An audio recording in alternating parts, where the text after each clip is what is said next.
नाज़रीन, आज अफ़गानिस्तान के अंदर बदख्शां में एक बहुत बड़ी बगावत हो चुकी है और एक अहम इज़ला पर मुज़ाहमती ग्रुप की जानिब से आज कब्ज़ा भी किया जा चुका है। एक तो इसकी तफ़सीलात आपके सामने रखेंगे, इसके साथ-साथ इस वक़्त इंडिया की जानिब से कैसे फंडिंग के ज़रिए पाकिस्तान के ख़िलाफ़ अफ़गान तालिबान का इस्तेमाल किया जा रहा है, नाक़ाबिल तरदीद आज एक बहुत बड़ा इंकशाफ हो चुका है। इसकी भी और कुछ और बड़ी डेवलपमेंट्स हैं जो आज के प्रोग्राम में उसकी तफ़सीलात आपके सामने रखनी है।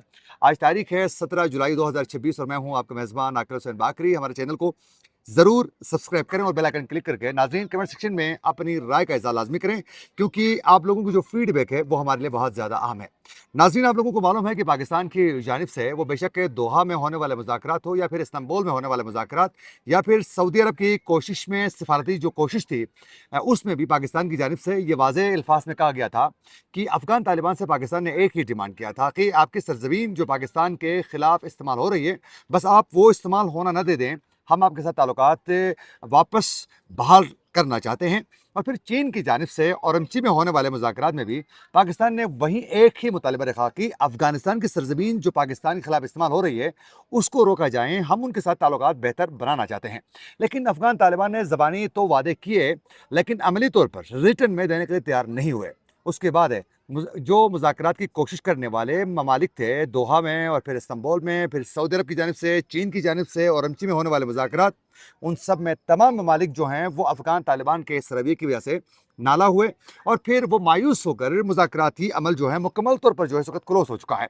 अब उसके बाद पाकिस्तान की जानिब से अफ़गान तालिबान के ख़िलाफ़ अफ़गानिस्तान की सरज़मीन में पाकिस्तान मुतादिद कार्रवाइयाँ कर चुका है और कुछ अर्से पहले पाकिस्तान ने यह वाज़ेह कर दिया कि इस वक्त अफ़गान तालिबान के ख़िलाफ़ पाकिस्तान के ख़िलाफ़ अफ़गान तालिबान का इस्तेमाल जो है वो इंडिया कर रहा है और इंडिया बाकायदा फंडिंग के ज़रिए पाकिस्तान में दहशतगर्दी के लिए टीटीपी के जो दहशतगर्द हैं जिनको पाकिस्तान की जानिब से फितरतुल खवारिश कहते हैं उनको इस्तेमाल किया जा रहा है।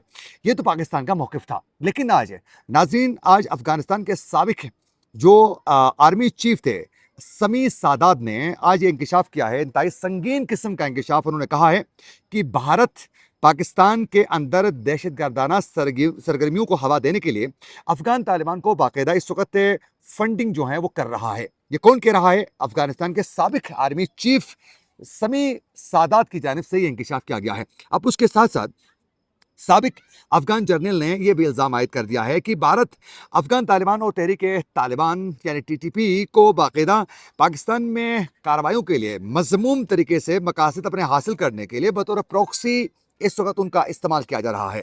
और फिर यह भी कहा है, उन्होंने इंकशाफ किया है कि पाकिस्तान की सलामती को बराह रास्त निशाना बनाया जा रहा है। और इस इंकशाफ ने खित्ते में ये वाज़ेह हो चुका है कि इस वक्त पाकिस्तान की जानिब से जो कोशिश की जा रही थी अमन कायम करने के लिए, उस पर इंडिया जो है वो मुख्तलिफ प्रोक्सीज का इस्तेमाल करके दुनिया में अमन के लिए इंडिया एक बहुत बड़ा खतरा बन रहा है। और ये आज वाज़ेह हो रहा है कि इंडिया जहां एक जानिब पे बलोचिस्तान में अपनी फंडिंग के जरिए बीएलए को स्ट्रॉन्ग करके पाकिस्तान को अनरेस्ट रखने की कोशिश कर रहा है, तो वहीं साथ साथ अफगान तालिबान और टीटीपी के जरिए भी खैबर पख्तूनख्वा के इलाकों में दहशतगर्दाना कार्रवाइयों के जरिए जो आम जो शहरी हैं और सिक्योरिटी फोर्सेस को निशाना बनाने का सिलसिला तेजी के साथ जारी है। ये तो बहुत बड़ा आज इंकशाफ है। अब इस पर अफगान तालिबान की जानिब से अभी तक कोई रद्दमल सामने नहीं आया है। दूसरी जानिब नाजरीन, आप लोगों को मालूम है कि अफगानिस्तान के अंदर जो हैं अकरबा परवरी और फिर साथ साथ इस वक्त सौर सिफारिश और फिर रिश्वत जो हैं वो आम होने के हवाले से कई बड़ी खबरें जो हैं वो सामने आ चुकी है, जिसमें बिलखुसूस इम्तियाजी सलूक को लेकर अफगानिस्तान में 3 बड़े ग्रुप्स इस वक्त एक्टिव हैं। एक तो कंदहारी ग्रुप है जो इंतहाई सख्त एक्सट्रीमिस्ट है, जो हैबतुल्लाह अखुंज़ादा का ग्रुप है। और दूसरा इस वक्त जो पाकिस्तान अफगानिस्तान में मौजूद काबुल का जो ग्रुप है वो बहुत ज़्यादा एक्टिव है। वो चाहता है कि अफगानिस्तान में पाबंदियाँ ख़वातीन पर भी ज़्यादा ना हो, फिर हम उस तरीके से सबको कंट्रोल करके यानी बिलखुसूस वहाँ जो अक़लियती बरादरी है उनको उस तरीके से टॉर्चर न किया जाए, जिसमें सिराजुद्दीन हक्कानी ग्रुप जो हैं वो बहुत एक्टिव है। वो कंदहार ग्रुप के ख़िलाफ़ ज़रूर है। तो अब हुआ कुछ यूँ है कि अब इनकी आपस की चपकलिश जो है वो आगे बढ़ चुकी है। हुआ कुछ है कि आज अफगान तालिबान की आला क़यादत के दरमियान अंदरूनी जो खैंचतानी है वो खुल के सामने आ चुकी है। अबूरी वजीर कानून अब्दुल हकीम शरई ने कंधार में एक तकरीब से बराह रास्त खिताब करते हुए उन्होंने सराजुद्दीन हक्कानी को शदीद तनकीद का निशाना बनाया है और कहा है वजीर कानून ने कि तालिबान काबीना के बाद अरकान ऐसे हैं जो अमीर अल मोमिनीन के इक़्तिदार में न हो अगर, तो फिर कहा है कि वो अगले दिन ही मगरबी लिबास यानी टाई या पहनकर वो सामने आ जाएंगे।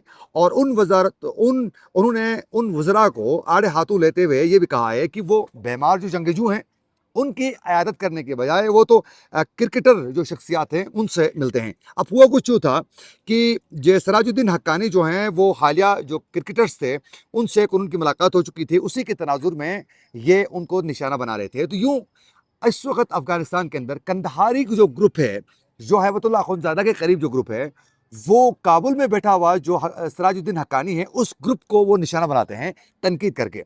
और फिर साथ साथ इस वक्त ताजिक जो अफगान तालिबान के कमांडर्स थे वो भी इस कंदहारी ग्रुप से सख्त नाला दिखाई दे रहा है।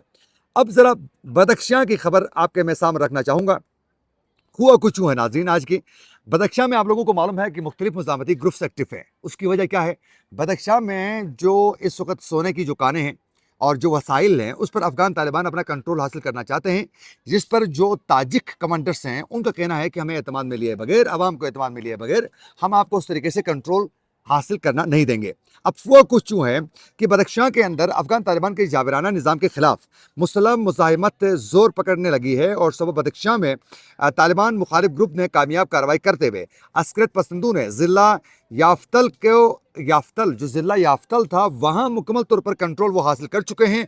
और अब अफ़गान तालिबान ने बहुत ज़्यादा इस कब्ज़े को लेकर बदख्शां में इस ज़िले पर कब्ज़े के बाद है वो इस हद तक बुखलाहट का शिकार हो चुके हैं कि जो आम जो आवाम है उनके ऊपर शदीद किस्म के इस वक्त जो हैं इल्ज़ामात और तशद्दुद का निशाना बनाना इन्होंने शुरू कर दिया है।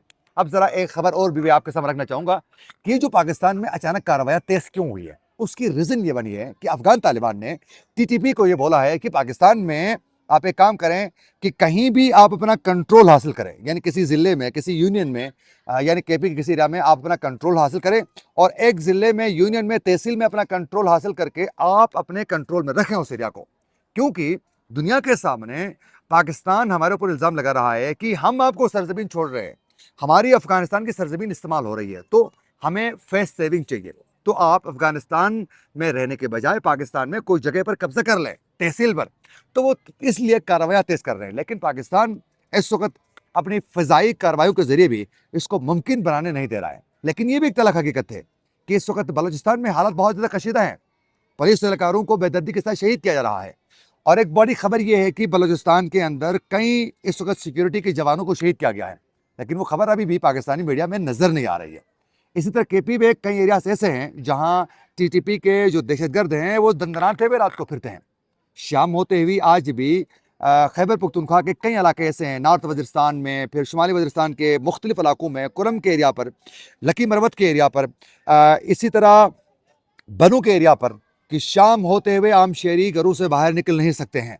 तो मेरे ख्याल में सिक्योरिटी फोर्सेस को इस पर ध्यान देने की ज़रूरत है और फिर साथ साथ केपी की हुकूमत को भी अपने ज़ाती इख्तलाफात से बाहर निकल कर उसको अपनी रिट कायम करने की कोशिश जारी रखनी चाहिए। जो अभी तक केपी में हुकूमत जो हैं वो नाकाम दिखाई दे रही है और पुलिस की उस तरीके से वो हिफाजत करने में भी कामयाब नज़र नहीं आते।